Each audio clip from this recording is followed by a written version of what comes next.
시청자 여러분 안녕하십니까. 이문수의 정상회담 2부 시작하겠습니다. 2부에서는 이제 우크라이나 관련된 이야기를 좀 말씀을 좀 드리겠습니다. 황윤진이라는 이제 베이지된 교수가 이제 이코노미스트지에 칼럼을 쓴 모양입니다. 그래서 중국의 러시아 이제 전문가이고 이제 제목은 이제 러시아는 패전하고 이제 중러 관계는 긴장 국면을 갈 수밖에 없다라는 이제 이야기인데 지금 제가 배경적으로 말씀드린 것처럼 이 사람이 이제 중공의 베이징대 교수라는 점, 그래서 중공의 입장을 이제 대표할 수밖에 없는 사람이라는 점을 좀 감안하시고 저도 말씀을 드리고 들어주시면 되겠습니다. 그래서 이제 현재 그 전쟁, 러시아 우크라이나 전쟁에서 이제 중요한 변수가 이제 4가지 정도가 있는데 누구나 다 꼽을 수 있는 내용입니다. 우크라이나가 생각적으로 통합적으로 이제 서로 국론을 통일해서 지금 저항을 지속하고 있다. 그리고 현재까지는 그 저항의 의지가 크게 약화되었다고 보지는 않는다는 점이고, 두 번째는 이제 국제적인 지원 서구에, 그다음에 세 번째가 러시아 이제 문제인데 러시아의 산업 능력, 그다음에 지휘 체계, 통제 체계, 통신과 정보 체계 국면에서 과연 지금 현재 2024년 러시아가 소련 해체 이후에 그 붕괴된 능력을 복구를 했는 것이냐, 아직 굉장히 의문스럽다는 점을 지적하고 있고, 장기 집권을 한 푸틴이 이런 정보 관련된 이제 정보 시스템을 이제 객관적으로 좀 파악하고 제대로 운영하도록 이제 어떤 서포트를 해줘야 되는데 워낙 이제 장기 집권 경색되어 있고, 반면에 이제 젤렌스키는 약자의 입장이기도 하고 비교적 젊은 사람의 입장이기도 하고 또 자신의 우크라이나의 어떤 입지가 푸틴과는 비교가 안 될 정도로 약하기 때문에 아무래도 유연하고 효율적인 이제 정보 시스템을 적극적으로 활용했다. 이 점이 4가지가 이제 비교가 된다. 이제 그러면서 전쟁의 이제 추후 전망은 러시아가 이제 크림 반도에서 철수하게 될 것이다. 그다음에 핵 능력은 결코 전쟁의 어떤 승패를 결정할 수 없다. 그러면서 이제 드는 예가 미국도 이미 한국과 베트남, 아프가니스탄에서 철수하지 않았느냐라는 점을 들고 있습니다. 더군다나 이제 푸틴은 이제 우크라이나 전쟁 말고도 심각한 어려움에 처하고 최근에 이제 그 테러까지 좀 벌어졌고, 이로 인해서 그 비교적 러시아와 긴밀한 관계를 가졌던 구소련 국가들도 좀 동요하고 있다.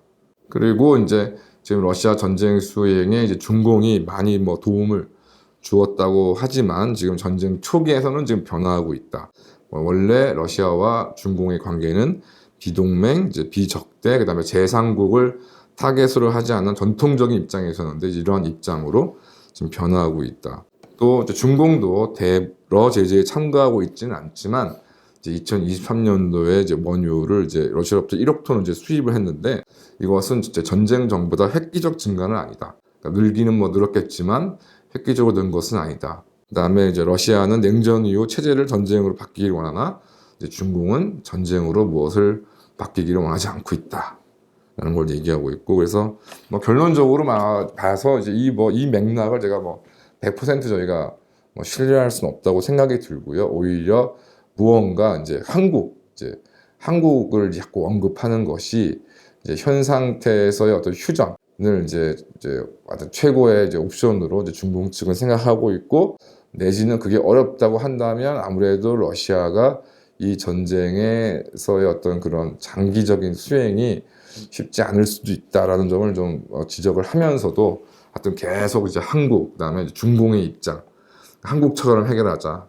그리고 지금 중공이 대만에 대한 그런 부분은 어떤 상황 변화가 아니라 기존 상태를 유지하는 것에 불과하다. 그런 점에서 러시아와 중공은 다르다라고 지금 얘기하고 있는 것으로 보입니다. 이런 상황에서 이제 우크라이나가 이제 최근 이제 드론 공격으로 여러 가지 실적을 내고 있는데 러시아 정유 시설을 이제 드론으로 공격을 했습니다. 지금 그 이란의 이제 이스라엘에 대한 이제 보복 공습으로 과연 또 이스라엘이 재보복을 할 것이냐를 두고서 지금 문제가 많고 이제 환율 및 유가가 이제 급등을 하고 있는데요. 유가 관련해서는 이제 우크라이나가 러시아 정유 시설을 폭격한 것도 이제 하나의 요인이 될 것으로 보입니다. 그래서 이제 우크라이나가 사실 최근만이 아니라 이제 몇 달 동안 이제 그 드론으로 이제 그 러시아의 그 정유 시설들을 지금 계속 폭격을 하고 있고 상당한 지금 성과를 보이고 있습니다. 그것이 이제 최근엔 4월 1일이었고요. 그다음에 이제 그 국경에서 1115km나 떨어져 있는 곳에서 이제 드론을 날려서 이제 러시아의 정유 시설을 이제 폭격을 했다. 그래서 이제 이 중에 이제 그 폭격한 곳이 그 전체 그 정유 시설의 3%가 지금 화재에 입사여졌고, 그다음에 이번 이제 그 우크라이나 드론 공격으로 러시아의 3%가 넘는 이제 정유 시설에 이제 화재가 발생을 했고, 그다음에 그 전체적으로 몇 달 동안의 공격을 통해서 이제 러시아 그 정유 시설의 7분의 1 정도를 파괴한 것이 아니냐.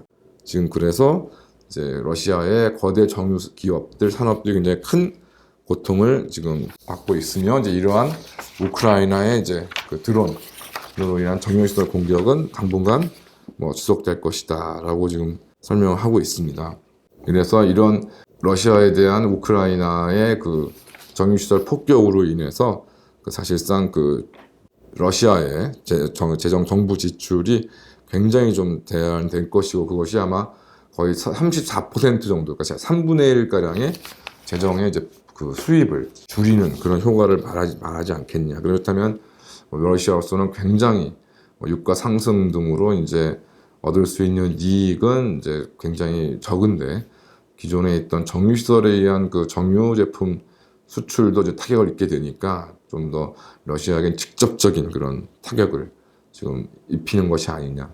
이에 대해서 유가가 상승하기 때문에 바이든과 서방 국가들은 이제 우크라이나에 이제 이러한 정유 시설에 대한 폭격을 좀 뭐 중단하거나 줄일 것을 지금 요구하고 있습니다만은, 지금 뭐 막판에 몰린 뭐 제대로 지원도 받지 못하고 있는 우크라이나가 이러한 정유 시설에 대한 폭격을 뭐 중단할 가능성은 거의 없다고 보이고요.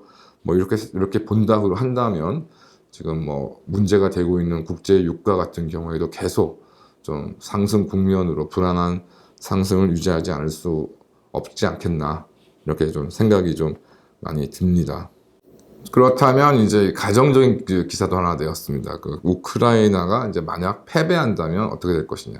특히 유럽에 이제 뭐 많은 사람들이 이제 우크라이나와 러시아 간의 이제 특수성을 얘기하면서 이제 뭐 우크라이나 정도로 이제 푸틴은 끝을 낼 것이다. 그러니까 뭐 우리 우크라이나에서의 이제 종전, 그 현 상태의 종전 내지는 뭐 푸틴이 원하는 만큼을 더 갖다 주는 식의 어떤 종전을 이야기를 하고 있는데, 푸틴이 사실 이제 우크라이나 전쟁을 일으킬 때의 명분이 이제 나치 세력이 우크라이나에 있는 러시아인들을 이제 학살했다, 이제 나치즘이 지금 부활했다, 이런 것이 하나의 명분이었습니다. 그런데 이제 그러한 이야기를 푸틴이 다른 우크라이나에서만 그런 게 아니라 발트의 국가들에서, 발틱 뭐 반도 발트의 국가들에서도 나치즘이 창궐하고 있다고 일찍이 언급을 하고 있습니다. 그렇게 이런 차원을 따지면 이번에 이제 우크라이나 전쟁으로 많은 손실을 본 러시아와 푸틴이 뭐 잠시는 좀 어떤 전쟁 도발을 멈출 수 있겠습니다만은, 궁극적으로 어차피 러시아와 푸틴이 노리고 있는 것은 과거 러시아 제국의, 그다음에 특히 그 2차 대전 이후에 스탈린이 차지했던 소련의 판도를 원하고 있기 때문에, 그러한 것으로 따져보면 뭐 최소한 발트의 3국, 그다음에 폴란드 일부, 그다음에 뭐 체코, 헝가리, 그러니까 이러한 면으로 따져본다면 지금 푸틴이 노리고 있는 지역이 과연 우크라이나로 끝날 것인가? 뭐 결과적으로 말씀드리면 멀게는 러시아 제국의 판도, 가깝게는 2차 대전 이후에 스탈린이 차지했던 소련의 판도를 원하는 것이 아니냐. 그렇게 따지면 뭐 발트의 3국, 라트비아, 에스토니아, 리투아니아는 뭐 기본으로 당연히 여기에 들어갈 수밖에 없고, 그다음에 뭐 루마니아, 몰도바 뭐 이런 것들도 당연히 편입돼야 될 것이고요. 그것이 또 경우에 따라서는 뭐 당연히 폴란드, 체코, 슬로바키아, 헝가리, 불가리아 뭐 이런 지역들까지도 당연히 뭐 포함이 될 수밖에 없는 상황이기 때문에, 과연 우크라이나에서의 뭐 평화적인 해결이 이후 유럽 혹은 전 세계의 안전을 보장할 수 있느냐, 좀 택도 없다라는 것을 이제 생각하지 않을 수가 없고요. 만약에 우크라이나의 전쟁에서 끝내 패배해서 이제 물러났을 때, 그 다음에는 그러면 서구 세계가 제대로 대응할 수 있느냐? 아직도 전쟁의 소극적인 유럽, 그다음에 트럼프 집권 후에 신뢰할 수 없는 미국이 러시아를 상대로 효과적으로 이를 대응하는 것이 가능하겠느냐. 그래서 궁극적으로는 우크라이나가 러시아에서 패배하지 않는 이상 시기와 장소만 달리할 뿐 특히 서구가 동일한 문제에 또다시 봉착하게 될 것이다. 그렇다면 그때는 또 그 해당 지역 나라를 또 러시아에 넘기고 해결할 수 있을 것입니다. 그러니까 결과적으로는 이제 2차 대전이 벌어지기 전에 히틀러에 대한 서구 세력의 정말 무익하고 어쩐 면에서는 무익한 정도가 아니라 이제 해악들이 이제 생각나는 그런 시점이다라고 생각하는 이제 그런 공포가 유럽을 덮치고 있다고 하고요.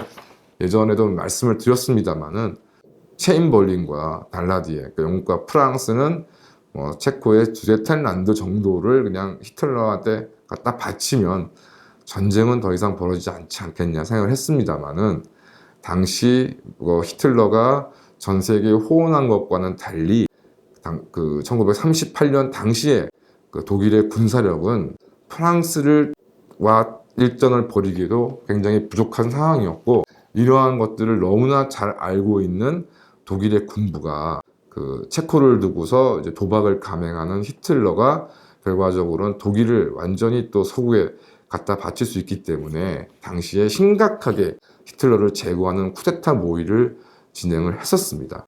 그랬는데 결과적으로 체인벌린과 달레디에가 히틀러와 타협을 하면서 이제 수데텐란드를 넘겼고 주데텐란드를 넘겼는데 그 주데텐란드만 넘어간 것에 끝나는 것이 아니라 당시 체코슬로바키아 공화국이 부족하지만 비교적 군사력을 전부 동원해서 특히 이제 독일과의 국경지대에 상당한 수준의 이제 방어 진지를 구축해놨기 때문에 그것이 다 사라지게 되었다. 그것이 다 사라지게 된 상황에서 이제 체코는 독일을 자력으로 방위할 수 있는 거의 모든 수단을 이제 잃어버렸고 그것을 너무 잘하고 있던 히틀러가 결국 체코 지역과 슬로바키아 지역까지 전부 이제 먹어버림의 떼에 달아서 이제 이것이 이제 제2차 세계대전이라는 길이 이제 벌어졌는데 문제는 체코가 그냥 조그만 소국이 아니라 나름 제조업 규모를 가지고 있던 나름 쏠쏠한 알토란 같은 군사력을 가지고 있던 국가였다. 그래서 체코가 가지고 있던 각종 기갑, 포병 이런 전력들을 이제 독일이 확보를 하다 보니까 이제 프랑스하고도 일전을 벌일 수 있는 힘을 이제 미넨 회담으로 갖게 된 것이죠.